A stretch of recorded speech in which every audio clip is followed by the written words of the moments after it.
இருக்குல்ல, காம்ப்ங்கிற வார்த்தைக்கு சிஓஎம்பி அப்படிங்கிறதுக்கு எல்லாத்தையும் குரூப் பண்றதுன்னு அர்த்தம். அதுல இருந்து வந்த வார்த்தை தான் இது. கம்ப்யூட்டிங் அப்படிங்க கம்ப்யூட்டர் அவங்க ஒன்றும் கண்டுபிடிக்கல. அவங்க ஃபர்ஸ்ட் கண்டுபிடிச்சது ஒரு அனலாக் கால்குலேட்டர் வச்சுதான். கால்குலேட்டர் கண்டுபிடிக்க தான் போனாரு சார்லஸ் பேபேஜ். அது எல்லா வேலையும் செய்யுதுன்னா அப்போ அதை வச்சு அதை பண்ண முடியுமா, இதை பண்ண முடியுமா, இதை பண்ண முடியுமான்னு போய் கடைசியாக கம்ப்யூட்டர் வச்சு எல்லா வேலையும் செய்ய முடியுமாங்கிற இடத்துக்கு வந்து நிற்கிறோம். எல்லா வேலையும் செய்ய ஆரம்பிச்ச பிறகுதான் இனியாக்குன்னு முதல்ல ஒன்று கண்டுபிடிச்சார்ல. அதை என்ன கொடுத்துருப்பாங்கன்னா, அவர் ஒரு அனலாக் அண்ட் டிஜிட்டல் ஒரு லாகரிதமிக் யூனிட் தான், ஏஎல்யூ தான் கண்டுபிடிக்க போவார். அதை கண்டுபிடிக்க போயிட்டு தான் இங்க வந்து நிற்பாங்க. இதுல கம்புங்கிற வார்த்தையே எல்லாத்தையும் ஒன்னா சேர்க்கிறது. என்ன பாட்டுங்க? தெரிஞ்ச பாட்டு வைக்க மாட்டேங்கிறாருல.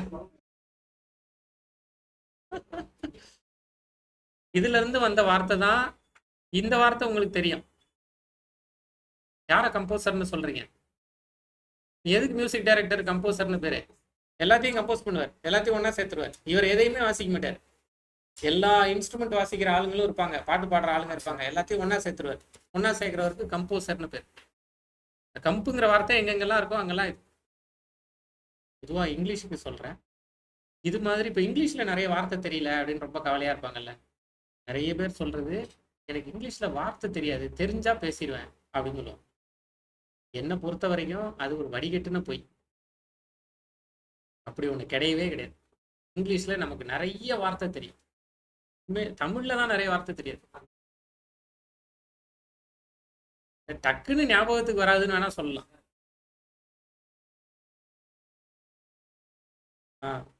கரெக்ட் தான். உங்களுக்கு இங்கிலீஷ்ல டக்குன்னு வார்த்தை வராம இருக்கலாம், அது பிராக்டிஸ்ல வரும்.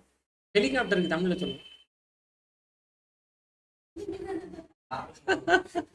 ஹெலிகாப்டரே தமிழ் தானே. வானூர்தியா? அது ஃபிளைட் இல்ல. டக்குன்னு நமக்கு நான் வந்து எதுக்கு சொல்றேன்னா, அதான் விமானம் வானூர்திலாம் ஃபிளைட் தானே.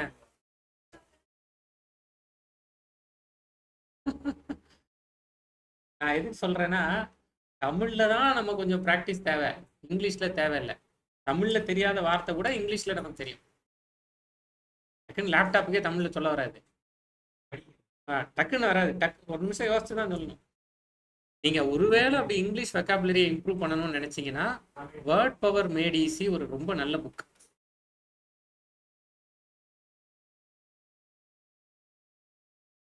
அரை வாரம் மார்க் இன்டர்வியூ அட்டன் பண்ணிட்டே இருங்க போதும். சும்மா போய் உட்காருங்க, நான் இங்கிலீஷ்ல பேசுறேன், செஷன்லாம் இங்கிலீஷ்ல எடுங்க.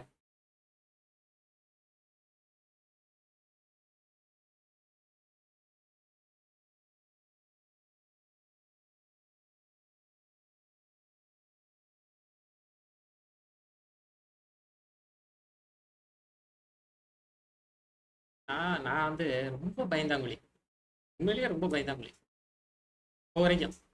அதனால என்ன பண்ணுவேன்னா, ரொம்ப பயப்படுறவன் வந்து 2 ஸ்டெப்பு தான் எடுக்க முடியும். ஒன்று ஓடிடுவோம், இல்லை பயங்கர எஃபர்ட் பண்ணும். சராசரியாக இருக்கவே முடியாது. அதுதான் உண்மையிலேயே எனக்கு பிரச்சனை.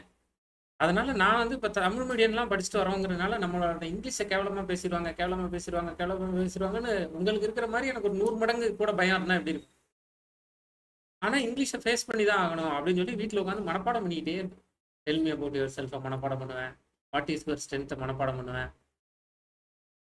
மூவிலாம் வந்து பல வருஷம் கில்லி ஸ்டோரியை மனப்பாடமா இங்கிலீஷ்ல சொல்லிட்டு இருந்தேன். எனக்கு அதான் பிடிச்ச படம் சொல்லிடுவேன். நேற்று டிவியில பார்த்தேன் அப்படின்னு சொல்லிடுவேன். நீங்க கடைசியா பார்த்த படம் தானே கேட்குறீங்க? நேற்று தான் சன் டிவியில பார்த்தேன். என்ன என்ன சொல்ல என்ன உங்களால சொல்ல முடியும்? நான் ஒரு திகில் ஸ்டோரியை சொல்லி அந்த கதையை எப்படி நேரேட் பண்றது? கில்லியில நேரேஷன் ரொம்ப ஈஸி. ஒரு ஸ்ட்ரெயிட் ஃபார்வர்டு மூவி தானே. ஒரு ஹீரோ அவர் வந்து ஃப்ரெண்ட்ஸோட சுற்றிட்டு இருக்காரு, இந்த மாதிரி ஒரு ஸ்ட்ரெயிட் ஃபார்வர்ட் மூவி தானே. இதெல்லாம் எழுதுங்கன்னு நான் சொல்றேன். உங்களுக்கு கில்லி பிடிக்கட்டும் பிடிக்காம இருக்கட்டும், அதை விட சூப்பரான ஒரு 10 படம் பார்த்துருங்க, அதெல்லாம் தனி சாய்ஸ். ஆனா ஒரு கதையை எழுதி வச்சுக்கணும். எழுதிலாம் அன்ஃபர்கெட்டபிள் மொமெண்ட் எழுதி வச்சுக்கோங்க. உங்க லைஃப்ல நடந்த ஒரு நான் எழுதி வச்சிருந்தேன் உண்மையிலே. Unforgettable positive moment, unforgettable negative moment. What is your strength, what is இந்த மாதிரியான கேட்கறதுல வந்து பாயிண்ட்டுக்கு இல்லை. இந்த மாதிரியான கேட்குற இடத்துல தான் எனக்கு இங்கிலீஷ் தெரியாதுன்னு உங்களுக்கு தெரிஞ்சிடும். அப்போ நான் அதை கட் பண்ணணும்ல. ஒரு 10 இடத்துல தான் நீங்கள் செக் வைக்க போறீங்க எனக்கு இங்கிலீஷ் தெரியுதாங்கிறது. அந்த 10 இடம் மட்டும் நான் ஒர்க் அவுட் பண்ணால் போதும், வேற எங்கேயுமே நான் ஒர்க் அவுட் பண்ண வேண்டியது. பீச்சருவாளுக்கு இங்கிலீஷில் என்ன, கண் புருவத்துக்கு இங்கிலீஷில் என்ன, கண் இமைக்கு இங்கிலீஷில் என்ன, இது தெரிஞ்சு நான் என்ன பண்ண போகிறேன்? ஒன்றும் பண்ண போகிறது இல்லை. அப்போ எனக்கு தெரியணுங்கிற தேவையே இல்லை. கரெக்டு தானே? எனக்கு அது தெரியணுங்கிற தேவை வரும்போது நான் தெரிஞ்சுக்கிறேன். கரண்டியில் சாம்பாரை எடுத்து ஊற்றுங்க. இப்போ கரண்டிக்கு இங்கிலீஷில் தெரியணும். ஸ்பூன் கிடையாது, ஸ்பூன் கிடையாது. கரெக்டு தானே? அப்போ கரண்டிக்கு என்ன அது தெரிஞ்சு நான் என்ன பண்ண போகிறேன்? எனக்கு அது தேவையில்லை, நான் தெரிஞ்சுக்கேன். தேவைன்னு வந்தால் நான் தெரிஞ்சுக்கிறேன். வேணும்னா இந்த புக்கை படிங்க. இந்த புக்கு என்ன பேசும்னா, வேர்ட் பவர் மேட் ஈஸி என்ன பேசும்னா, ஒவ்வொரு வார்த்தையோட பேஸ் என்னங்கிறத சொல்லும். பேஸ் வந்து இப்போ ஆம்பி அப்படின்னு ஒரு வார்த்தையை சொல்லுவாங்க. ஆம்பினா 2 இருக்குது. இப்போ சில பேர் லெஃப்ட் ஹேண்ட் பேட்ஸ்மேனாக இருப்பாங்க, ரைட் ஹேண்ட் பவுலராக இருப்பாங்கல்ல, இந்த மாதிரி இருப்பாங்கல்ல. அப்போ வந்து அதை வந்து ஆம்பினா 2 சைடும் இருக்குது. அதுல இருந்து வர்ற வார்த்தை தான் ஆம்பிகிவிட்டி. ஆம்பிகிவிட்டினா 2 கட்டான குழப்பத்திலே இருக்குது. ஆம்பிஷன் இதுல இருந்து அதை எக்ஸ்பிளைன் பண்ணியிருப்பாங்க எப்படிங்கிறத. டெலினா டெலிங்கிற வார்த்தை எங்கெல்லாம் கேள்விப்பட்டிருக்கீங்க? டெலிஃபோன், டெலிகிராம், அவ்வளவுதானா?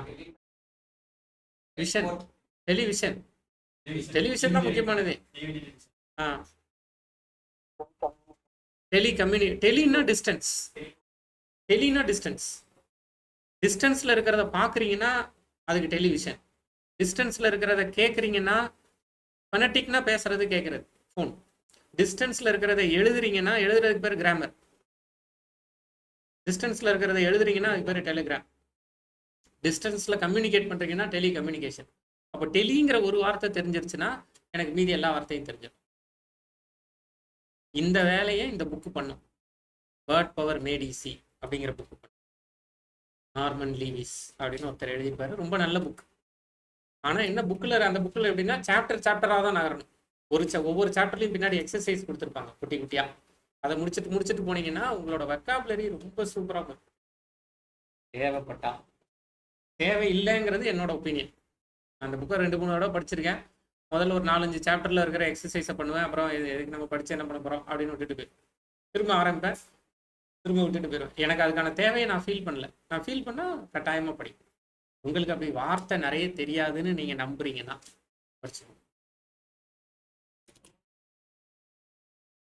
பேசும்போது ஞாபகம் வர்றது பிராக்டிஸ்ல தான் வரும், இல்லைன்னா டக்குன்னு வராது. இப்போ நிறைய பேர் துபாயிலலாம் இருந்திருப்பாங்க, பாம்பேல இருந்திருப்பாங்க, 10 வருஷம் இருந்து ஹிந்திலாம் பேசுவாங்க. இங்கே வந்து ஒரு 5 வருஷம் ஆயிருக்கும், ஹிந்தி பேச வராது. ஏன்னா அங்கே ப்ராக்டிஸில் இருந்திருப்பாங்க, இங்கே ப்ராக்டிஸில் இருக்க மாட்டோம். எல்லாருக்கும் இருக்கிறது தானே. பைக் ஓட்டுறோம், 10 வருஷமா பைக் ஓட்டல, பைக் எடுக்கும்போது ஒரு ஜெர்க் இருக்கும்ல. லஜிங்கிற வார்த்தை எங்கெல்லாம் கேள்விப்பட்டிருக்கீங்க? எங்கேயுமே கேள்விப்பட்டதில்லை.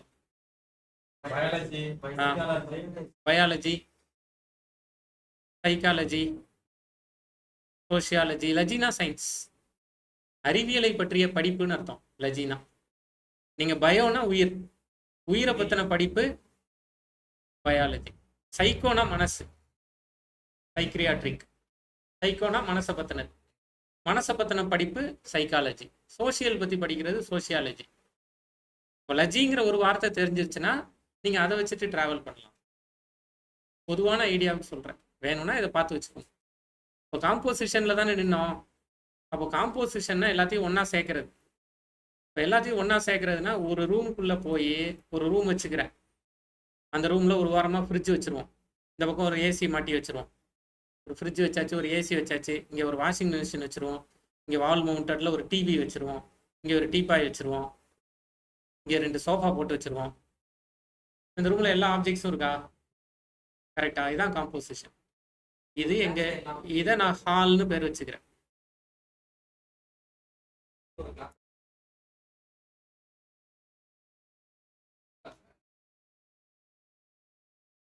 காம்போசிஷன்னா அதுல எல்லாமே இருக்கும். இப்போ பைக் ஹேஸ் இப்படி எழுதலாமா? பைக்குங்கிறது ஒரு கிளாஸ், இன்ஜின்ங்கிறது இன்னொரு கிளாஸ். ஆனால் பைக்குங்கிற கிளாஸ் இன்ஜினில் தான் இருக்கு, இன்ஜின்கிற கிளாஸ் பைக்கில் தான் இருக்கு. இப்படி அதான் காம்போசிஷன். ஒரு கிளாஸுக்குள்ள இன்னொரு கிளாஸ் ஆப்ஜெக்டை கொண்டு வந்து யூஸ் பண்றீங்கல்ல, முதல்ல ஒரு கிளாஸுக்குள்ள இன்னொரு கிளாஸ் ஆப்ஜெக்டை கொண்டு வந்து யூஸ் பண்ணலாமா, யூஸ் பண்ண முடியுமா, பண்ணியிருக்கீங்களா? நான் கேட்டுட்டு இருக்கிற எல்லா கேள்வியுமே கிட்டத்தட்ட வார வாரம் அந்த கேள்வியை தான் கேட்டுட்டு இருக்கேன். அவ்வளோ தெரிஞ்சாலே போதும். இப்போ டிஸ்கஸ் பண்றதுக்கு உங்களுக்கு பதில் தெரிஞ்சாலே போதும். ஒரு கிளாஸுக்குள்ள இன்னொரு கிளாஸ் ஆப்ஜெக்டை கொண்டு வர முடியுமா? கொண்டு வரலாம். கொண்டு வந்திருக்கீங்களா? அந்த ஐடியா தான் காம்போசிஷன். அப்போ அந்த ஐடியாவை இன்னும் கொஞ்சம் பெட்டராக எப்படி சொல்லலாம்னா, இப்போ பைக் ஹேஸ் இன்ஜின்ங்கிறது ஒரு காம்போசிஷன் தான். இன்டர்ஃபேஸை இம்ப்ளிமெண்ட் பண்ணுறீங்கல்ல, கரெக்டாக. இன்னைக்கு ஏன்ப்பா 9:45 வந்தேன், 9:45 தான் எனக்கு கிளாஸ் இருக்கு. அப்போ நீங்கள் ஒரு ரூலை ஒபே பண்ணுறீங்கல்ல, கரெக்டா? அப்போ அந்த இப்போ நம்ம வந்து கிளாஸ் ரூல்ஸ்னு ஒரு இன்டர்ஃபேஸ் வச்சுக்கிறோம். நீங்கள் ஒரு ட்ரெயினிங்கிற கிளாஸ், அப்போ ட்ரெயினி இம்ப்ளிமெண்ட்ஸ் கிளாஸ் ரூல்ஸ் அப்படின்னு எழுதுறது கரெக்டா? கரெக்டு தானே? ஆமாம். அப்போ trainee has set of rules அப்படின்னு சொல்லலாமா? I have set of rules to follow, அப்படிதானே? எனக்கு ஒரு குறிப்பிட்ட விதிகள் இருக்கு, நான் அதை பின்பற்றுறேன். அப்போ அந்த இடத்துல ஒரு ஹேஸ் ரிலேஷன்ஷிப் வருதா? இவங்க ரெண்டு பேருக்கும் இடையில இருக்கிறது இஸ் ரிலேஷன்ஷிப் இல்லை, ஹேஸ் ரிலேஷன்ஷிப். அதான் நேற்று இன்டர்வியூல இவர்கிட்ட கேட்டிருக்காங்க.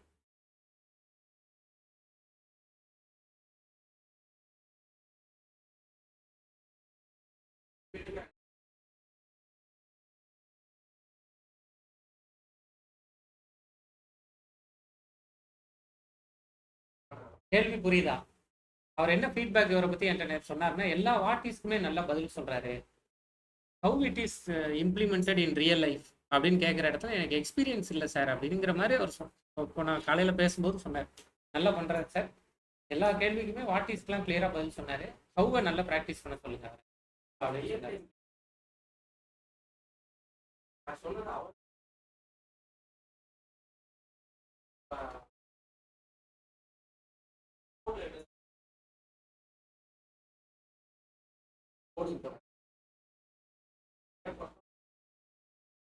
நல்லா யூஸ் பண்ணுங்கன்னு சொல்றேன். பயிலகத்தை நல்லா யூஸ் பண்ணுங்க. இந்த மாதிரி மார்க் இன்டர்வியூ அடிக்கடி போங்க. இவ்வளோ காசு கட்டியிருக்கேன், 10 மார்க் இன்டர்வியூ வச்சா என்ன குறைச்சி போயிருவியா? ஒன்று தான் வைப்பியா? அப்படி தானே நான் கேட்கணும். ஐயோ ஒன்றுத்துக்கே என்னை கூப்பிட்டான், அப்படியே அவனை பார்க்காம அந்த சைடு பார்த்து ஓடிடலாம் அப்படின்னு என்ன? யார் ஏமாறி? நான் ஏமாறி, கரெக்டா? நான் போய் நேருக்கு நேர் உட்கார்ந்தாவது என்னை 2 வார்த்தையாவது பாராட்டி பேசுவான். நான் வந்து தப்பிச்சு தப்பிச்சு ஓடிக்கிட்டு இருந்தா என்னை இன்னும் கேவலமா பார்ப்பான். நான் ஒரு வேலை செஞ்சு அவன் என்னை கேவலமா பார்க்கக்கூடாதுல்ல. யாரா இருந்தாலும் நான் செய்யற வேலைக்கு அப்புறம் என்னை அவன் கேவலமா பார்க்கக்கூடாதுல்ல. இதுல நல்லா இருக்கு, இது நல்லா இருக்கு, இது நல்லா இல்லைன்னு சொல்லு. என்னைய பார்த்து பயந்தாங்கொழின்னு சொல்ற வேலையை வச்சுக்காது. அதானே நல்லா இருக்கும். இதுக்கு நல்ல யூஸ் பண்ணும்.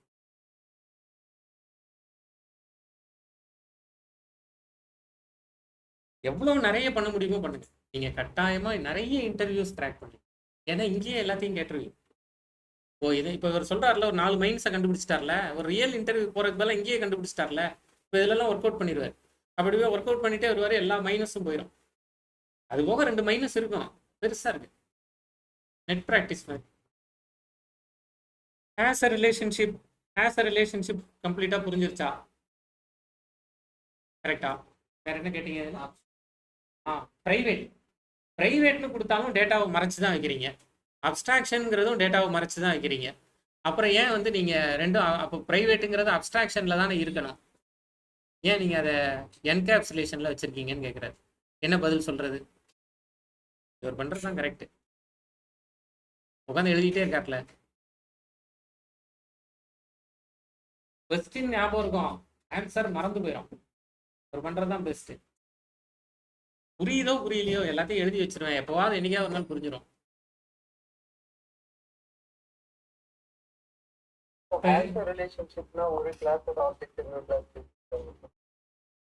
ஒரு கிளாஸோட ஆப்ஜெக்ட் இன்னொரு கிளாஸை யூஸ் பண்றதும் ஹேஸ் ரிலேஷன்ஷிப் தான், கரெக்ட்? அப்போதான் என்னன்னா, அப்ஸ்ட்ராக்ஷன்ங்கிறது இம்ப்ளிமெண்டேஷனை ஹைட் பண்றது. இம்ப்ளிமெண்டேஷனுங்கிற வார்த்தையே மெத்தடுக்கு தான் உண்டு, வேரியபிளுக்கு கிடையாது. அப்ஸ்ட்ராக்ட்ங்கிற கீவேர்டை வேரியபிளுக்கு யூஸ் பண்ண முடியுமா?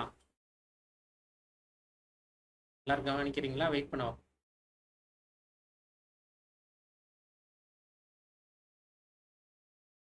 ஏதோ எழுதிட்டு இருக்காங்க, வெயிட் பண்ணவா?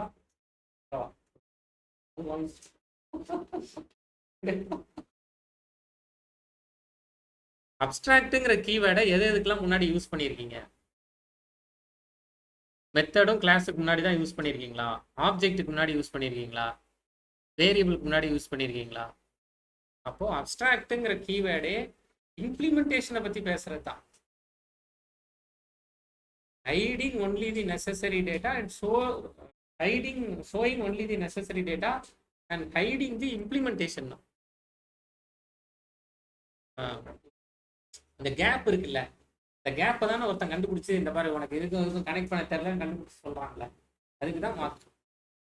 யாருக்கெல்லாம் மார்க் நடந்திருக்கு? யஷ்வந்துக்கு சொன்னாரு, உங்களுக்கு நடந்திருக்கா? இன்னைக்கு யாருக்கு? ஹரிசு நேத்தே போச்சுன்னு ஐயோ ரொம்ப மனசு, நான் சொல்லி போகலன்னு வர மனசு கஷ்டத்துல வர இருப்பாரு. கவலைப்படாங்க ஹரிஸ், இன்னைக்கு போயிருங்க.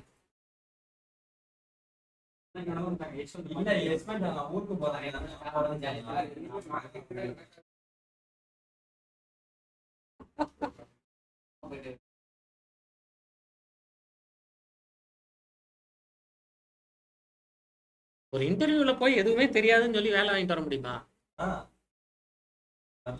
அதெல்லாம் ட்ரை பண்ணி பாரு. ரொம்ப ரொம்ப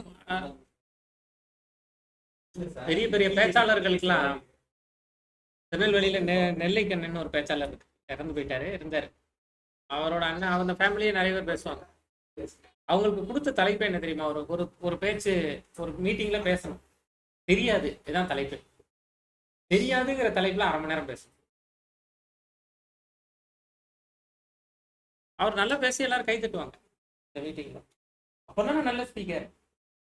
அது மாதிரி எனக்கு எதுவுமே தெரியாதுப்பா அப்படிங்கிறத பக்குவமா சொல்லி, சார் இருந்தாலும் இந்த பையனுக்கு வேலை கொடுக்கணும் அப்படின்னு உங்களை அந்த எதிராளியை ஃபீல் பண்ண வைக்கிறதுக்கு ட்ரை பண்ணுறேன். இந்த மாதிரி எப்படி ட்ரை பண்ணி பாருங்க. எதுவுமே தெரியாது சார் அப்படிங்கிறது. இப்போ ஹேஸ் ரிலேஷன்ஷிப் புரிஞ்சிருச்சா? ஹேஸ் ரிலேஷன்ஷிப் புரிஞ்சிருச்சு. பிரைவேட் அப்ஸ்ட்ராக்ஷன் புரிஞ்சிருச்சு. வேற ஏதாவது கொஸ்டின் கேட்டாங்களாங்க? மூவி ஸ்டோரி, பிரைவேட் அப்ஸ்ட்ராக்ஷன் இல்ல. பிரைவேட்டுங்கிறது வேரியபிளுக்கு உண்டு, ஆப்ஜெக்ட்டுக்கு உண்டு, கன்ஸ்ட்ரக்டருக்கு உண்டு, மெத்தடுக்கு உண்டு, எல்லாத்துக்கும் உண்டு. அப்ஸ்ட்ராக்ட்ங்கிறது மெத்தடுக்கும் கிளாஸுக்கும் தான் உண்டு. ஏன்னா அப்ஸ்ட்ராக்ஷன்ங்கிறது ஹைடிங் தி இம்ப்ளிமெண்டேஷன். பிரைவேட்டுங்கிறது ஹைடிங் தி இம்ப்ளிமெண்டேஷன் இல்லை.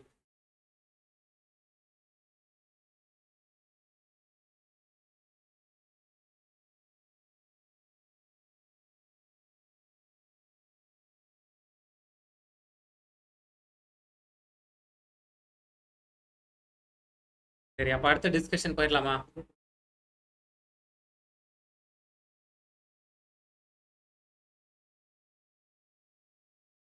அடுத்த டிஸ்கஷன் போலாமா?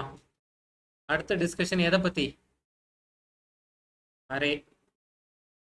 அரேல இப்போ நமக்கு ஓரளவு ஐடியா இருக்கு, கரெக்டா? அரேல டேட்டா இருக்கா இல்லையான்னு பார்த்து சொல்ல தெரியும், நாட் பண்ணி சொல்ல தெரியும். இப்போ போய் இன்னும் கொஞ்சம் அரேவை பார்த்துட்டு இன்டர்வியூ கொஸ்டின்ஸ்லாம் பார்க்கலாம்.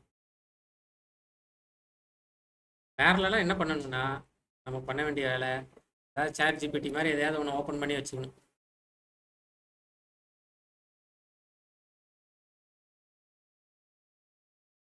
சாட் ஜிபிடி எடுத்து வச்சுட்டு இதில் Java array interview programs topics இப்படி ஏதாவது கொடுக்கணும். அது கடன்னு அடிச்சு தள்ளுதா எதையோ? இதெல்லாம் உங்களுக்கு தெரியுதா? காமன் இன்டர்வியூ ப்ராப்ளம்ஸ் அடிச்சு தள்ளிருச்சு. இது யாருக்கான டெஸ்ட்? இதெல்லாம் போய் பண்ணுங்கிறது யாருக்காக? ட்ரெயினரை டெஸ்ட் பண்றதுக்கு. இவ்வளோ காசு கொடுத்து படிச்சுட்டு 4 டாபிக் தெரியாமல் போயிட்டு நாளைக்கு இன்டர்வியூ போய் நான் அவமானப்பட்டேன்னா வந்து சட்டை பிடிக்க முடியாதுல்ல. அப்போ ட்ரெயினருக்கு இதெல்லாம் பார்த்து ட்ரெயினருக்கெல்லாம் இந்த கொஸ்டின் ட்ரெயினர் சொல்லி கொடுத்தாரா? அடுத்த கொஸ்டின் சொல்லி கொடுத்தாரா? ரிவர்ஸ் நிறைய சொல்லி கொடுத்தாரா? சொல்லி கொடுக்கலன்னா அவர்கிட்ட கேட்கவா இல்லை என் லெவல்லையே சால்வ் பண்ண முடியுமா? அவர் சும்மா தானே இருக்காரு. ரிமூவ் டூப்ளிகேட்ஸ் ஃப்ரம் நிறைய டூப்ளிகேட் தான் கண்டுபிடிச்சிட்டோம். இப்போ எனக்கு குணசேகரன்ங்கிற பேர்ல என்னும் ஏவும் டூப்ளிகேட்ஸ், மீதி எல்லாத்தையும் மட்டும் இன்னொரு கேரக்டர் அறையில ஸ்டோர் பண்ணணும். அதான் கேட்குறேன்.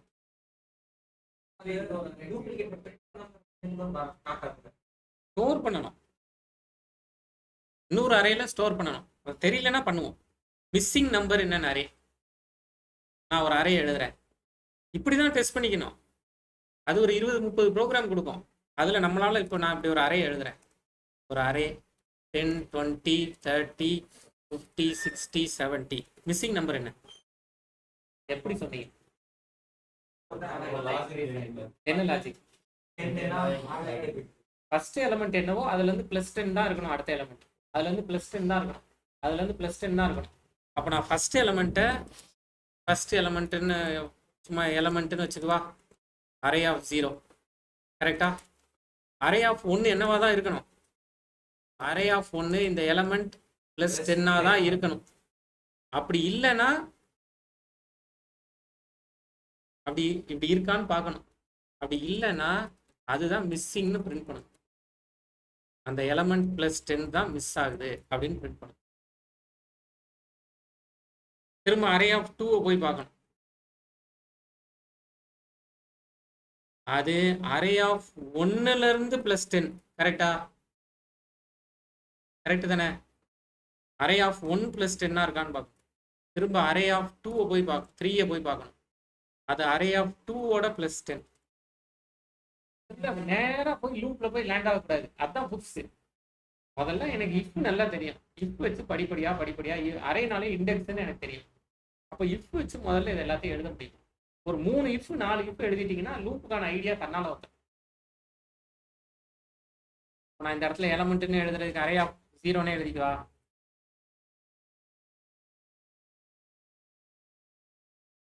கரெக்ட் தானே? அப்படி இல்லைன்னா, அப்படி இருந்துச்சுன்னா ஓகே, அப்படி இருந்துச்சுன்னா ப்ரொசீட் பண்ணுங்க. அப்படி இல்லைன்னா அதை பிரிண்ட் பண்ணுங்க. இப்படி இல்லைன்னா, இப்படி இருந்துச்சுன்னா எனக்கு ஒண்ணுமே பண்ண வேண்டாம். அப்படி இல்லைன்னா அதை பிரிண்ட் பண்ணி இதுதான் மிஸ்ஸிங்னு பிரிண்ட் பண்ணிட்டு லூப்பை பிரேக் பண்ணிடு. லூப் எழுதுனீங்கன்னா அதை பிரேக். பேசுறது புரியுதா? அப்போ மிஸ்ஸிங் ஒரு அரே கொடுத்து மிஸ்ஸிங் நம்பர் கண்டுபிடிக்க சொன்னா பண்ணிடலாமா? ஒரு கட்டத்துக்கு மேல மொத்த ப்ரோக்ராமையும், அது ட்ரெயினரா இருக்கட்டும் வேற யாராவது ஒருத்தரா இருக்கட்டும், எனக்கு மொத்த ப்ரோக்ராமையும் எக்ஸ்பிளைன் பண்ணுங்கன்னு கேட்கக்கூடாது.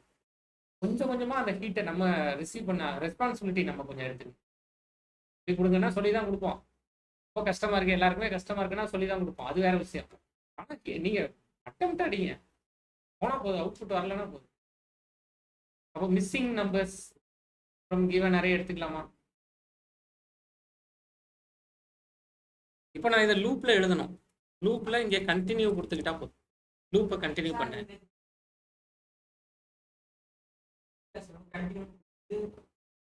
லூப்புக்கே போகும். கண்டினியூன்னு கொடுத்தீங்கன்னா ஆமா, லூப்ல தான் கண்டினியூவும் பிரேக்குமே யூஸ் பண்ணணும். லூப் இல்லாம லூப் கண்டினியூ ஆகும். கண்டினியூனா லூப் கண்டினியூ ஆகும். பிரேக்னா லூப் பிரேக் ஆகும். அப்போ நான் ஃபார் லூப் ஒன்று எழுதி for int i = 0 i less than பாருங்க ar டாட் லென்த்தா லென்த் -1ங்கிறதே ஒரு கொஸ்டின் இருக்கு. இப்போ இதுல இருந்து ஐயோட முடிவு என்னன்னு வரணும்ல. பாருங்க, இஃப் ar ஆஃப் ஐயே 1ல இருந்து தான் ஆரம்பிக்கணும். கரெக்டா? ar of i = ar of i -1 + 10 பார்க்கணும். கரெக்டா? ஃபர்ஸ்ட் எலிமெண்ட் முந்தின எலிமெண்ட்டோட 10 கம்மியா. இது ரெண்டுத்துக்கும் இடையில இருக்கிற வித்தியாசம் 10 தானா? அவ்வளோதானே பாயிண்ட். அதாவது இப்படி எழுதுனா எழுதிக்கலாம். இப்படி இஃப் பாருங்க ar of i ar of i -1 ரெண்டையும் மைனஸ் பண்ணால் எவ்வளோ வித்தியாசம் இருக்கணும்? 10 இருக்கணும். அது 10 பார்க்குறேன். அப்படி இல்லைன்னா ஒரு நம்பர் மிஸ் ஆயிடுது. புரியுதா? எப்படி வேணாலும் எடுத்துக்கோங்க. எடுத்துட்டு இப்படி இருந்துச்சுன்னா எனக்கு பிரச்சனை இல்லை. இப்படி இருந்துச்சுன்னா லூப்பை கண்டினியூ பண்ணுங்க. இப்படி இல்லைன்னா அந்த நம்பரை எனக்கு சிஸ்டம் டாட் அவுட் டாட் பிரிண்டலன் இந்த ஏஆர் ஆஃப் ஐ தான் மிஸ் ஆகுது அப்படின்னு சொல்லிட்டு லூப்பை பிரேக் பண்ணிடு. கிட்டத்தட்ட ப்ரோக்ராம் எழுதிட்டேன். கொஞ்சம் ஏதாவது டெக்னிக்கலாக ஏதாவது 1-2 இஷ்யூஸ் இருக்கலாம். நீங்கள் பொறுமையாக டிஸ்கஸ் பண்ணிப்பார். ஐடியா புரியுதா? ஐடியா புரியுதா? கண்டினியூ கொடுக்கலனாலும் மேலே தான் போகும். நம்ம புரிஞ்சுக்கிறேன். இப்போ இது லூப்புக்கு திரும்ப போகுது அப்படின்னு நம்ம இல்லைன்னா சும்மா ஒரு ஓப்பனிங் பிரேஸ் க்ளோசிங் பிரேஸை மட்டும் எம்டியாக கொடுத்துட்டு விடணும். ஒன்றுமே கொடுக்காம இப்படி கொடுத்துட்டு விடணும். ஐடியா புரியுதா?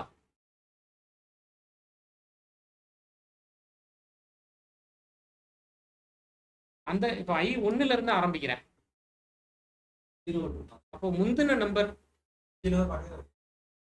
இப்போ ஏஆர் ஆஃப் 1 என்னவா இருக்கணும்னா அதுக்கு முந்தின நம்பரோட +10 இருக்கணும்.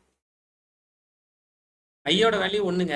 அப்போ இந்த இடத்துல ஏஆர் ஆஃப் 1. ஏஆர் ஆஃப் 1 நான் எதோட கம்பேர் பண்ணுறேன்? ஏஆர் ஆஃப் 0 என்னன்னு எடுக்கிறேன். அது கூட 10 கூட்டுனா ஏஆர் ஆஃப் 1 இருக்கும் அப்படின்னு முடிவு பண்ணிக்கிறேன். அதனால I-1.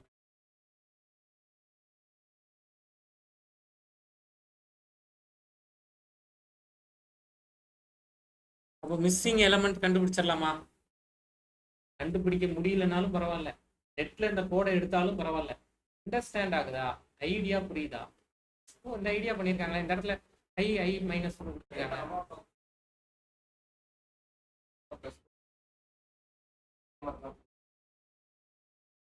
அடுத்தடுத்த ரெண்டையும் செக் பண்ணும்.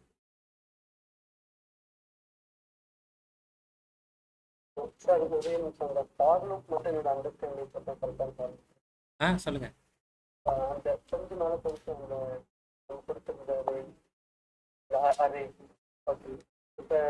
int I equal to 0 னா index வந்துட்டு 10 வந்து 0 21 அந்த மாதிரி 0 1 2 4 5 அந்த மாதிரி இருக்கும். இது வந்து நம்ம வந்து ஃபர்ஸ்ட்ல வந்து ஸ்டார்ட் பண்ணுறோம், 20 இருந்து ஸ்டார்ட் பண்ணுறோம். அது வந்து ஐயோட வேல்யூ, இண்டெக்ஸோட வேல்யூ இந்த டோட்டல் 5ஓட கம்மியாக இருந்துச்சுன்னா அது வந்துட்டு உள்ள ஃபங்க்ஷனுக்குள்ள ரன் ஆகும். கரெக்ட். இன்கேஸ் அது 5 எக்ஸீட் ஆகிருக்கு அப்படின்னா அந்த லூப் வந்து ரெடி. ஆமாம்.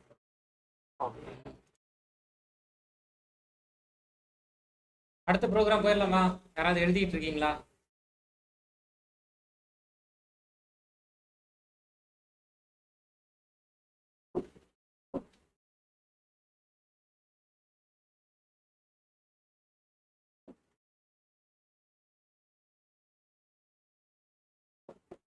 ப்ரோக்ராம் தப்பா இருக்கலாம், ஒரு ஓவரால் ஐடியா தான் எழுதுறேன்.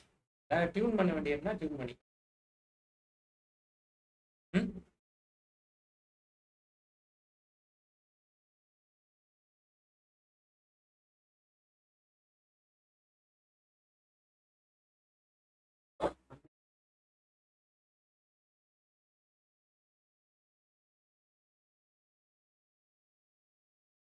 அடுத்த டிஸ்கஷன் போலாமா?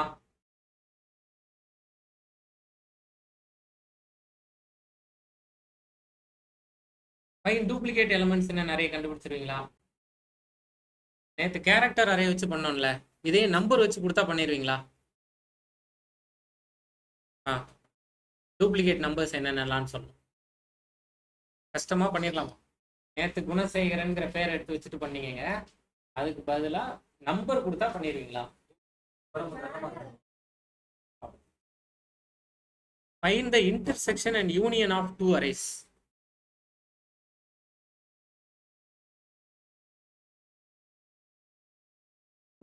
Intersection என்னது?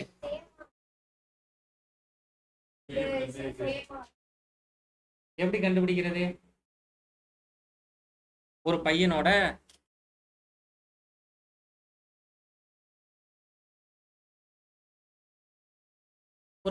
குவார்டர்லி மார்க்ஸ் 60 70, சும்மா ஒரு 3 சப்ஜெக்ட்டுக்கு வச்சுக்கிறேன். இது அவனோட குவார்டர்லி மார்க்ஸ். அதே பையன் ஹாஃப் ஏர்லி மார்க்ஸ் 62 70 82 இப்படி வாங்கியிருக்கான். இதில் சேமாக இருக்கிற வேல்யூஸ் எது அப்படின்னு கேட்குறேன். 70 தான் சேமாக இருக்கு, அதுதான் இன்டர்செக்ஷன். இது ரெண்டுலேயும் காமனாக இருக்கணும். அப்போ ஐடியா என்ன பண்ணிக்கணும்னா, உங்களுக்கு பார்த்தே சொல்ல தெரியும். இது மாதிரி ஒரு 10 லட்சம் நம்பர் கொடுத்தா என்ன பண்ணுவீங்க? 3 நம்பர் பார்த்து சொல்லிட்டீங்க. இது மாதிரி இந்த பக்கம் ஒரு 10 லட்சம் நம்பர், மேலே ஒரு 10 லட்சம் நம்பர், எதெல்லாம் காமனாக இருக்கோ அதை மட்டும் கொடுங்கன்னா என்ன பண்ணுவீங்க? ஸ்ட்ரெயிட்டாக இருக்காதுல்ல, இப்படி மேட்ச் பண்ண முடியாதுல்ல. இப்போ நான் எப்படி சொல்கிறேன்னா, இங்கே 70 கூட இருக்கலாம், இங்கே 82 இருக்கலாம்.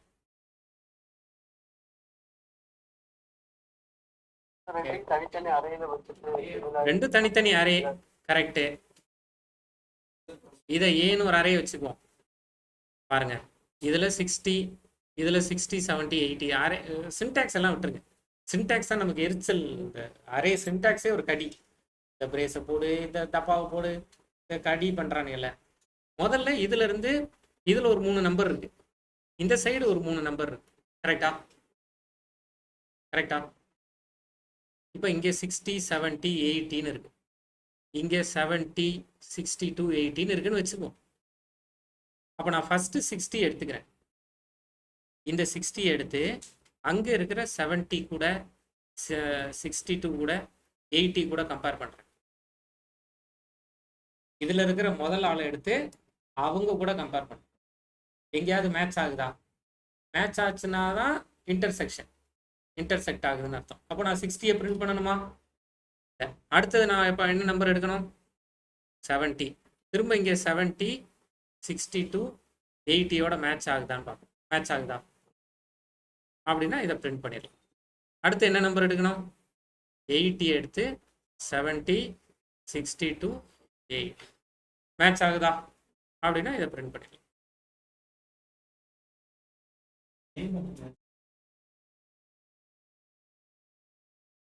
ஆமாம், அதே மாதிரி. அப்போ ஐடியா என்னன்னா, இது ஏ அரே, இது பி அரே. அரேனாலே எதை ஞாபகம் வந்துடணும்? இண்டெக்ஸ். அப்போ ஏ அரேவோட பாருங்க, இப்படி எழுதுறேன். ஏ அரேவோட 0வை எடுத்து பி அரேவோட 0, பி அரேவோட 1, பி அரேவோட 2ஓட கம்பேர் பண்ணுங்க. அதில் மேட்சிங் கிடைச்சிச்சுன்னா பிரிண்ட் பண்ணுங்க. அடுத்து ஏ அரேவோட ஃபர்ஸ்ட் வேல்யூவை எடுங்க, அதை B0, B1, B2ஓட கம்பேர் பண்ணுங்க. அதில் மேட்சிங் கிடைச்சா பிரிண்ட் பண்ணுங்க. A2 எடுத்து B0ஓட, B1ஓட, B2ஓட கம்பேர் பண்ணுங்க. 3 லூப் எழுதணும். 3 லூப் எழுதின பிறகு நெஸ்டட் லூப்புக்கான ஐடியா பிறக்கும். கரெக்டு தானே? A0 எடுத்து B0, B1, B2 கூட, A1 எடுத்து B0, B2, B3. கரெக்டா?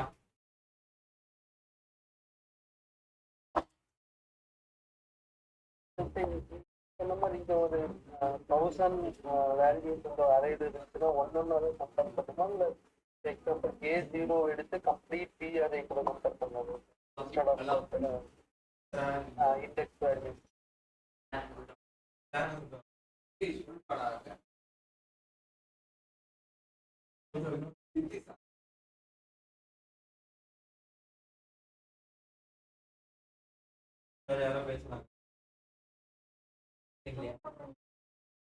கிளாஸ் இதோட முடிக்கிறேன். நாளைக்கு இதை கண்டினியூ. அப்போ இன்டர்செக்ஷன் கண்டுபிடிச்சிருவீங்களா? இன்டர்செக்ஷன் மாதிரி யூனியன் கண்டுபிடிக்கணும். யூனியன்னா ரெண்டையும் சேர்த்து பிரிண்ட் பண்ணும். யூனியன் என்னது? ரெண்டையும் சேர்த்து பிரிண்ட் பண்ணும். ரெண்டையும் சேர்த்து இப்போ ஏ அரேவையும் பி அரேவையும் சேர்த்து சி அரேல ஸ்டோர் பண்ண முடியுமா? ட்ரை பண்ணி பார்த்துடலாமா?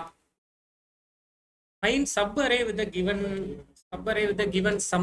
சரி, find the majority element. Rotate an array. சரி, இந்த கொஸ்டின்ஸ் எல்லாம் எடுத்து நான் இந்த கொஸ்டின்ஸ் அவ்வளோத்தையும் குரூப்ல அனுப்பிச்சு வைக்கிறேன். எவ்வளோ முடியுமோ பண்ணுங்க. ஆளுக்கு ஒன்று எடுத்து நெட்ல தேடி பண்ணுங்க, போதும். இது எல்லாத்தையும் எதெல்லாம் முடியலையோ நான் ஹெல்ப் பண்றேன். இல்லை ஆளுக்கு ஒன்று பிரித்து கொடுத்துடலாமா? Find subarray with a given sum. நீங்க 2 பேர் பண்ணிடலாமா? இன்னைக்கு உட்காந்து இதை ட்ரை பண்ணுங்க. பவித்ராவும் ஹரிஷும். மூர்ஸ் voting algorithm நீங்க 2 பேரும் சேர்ந்து பண்ணிடலாமா?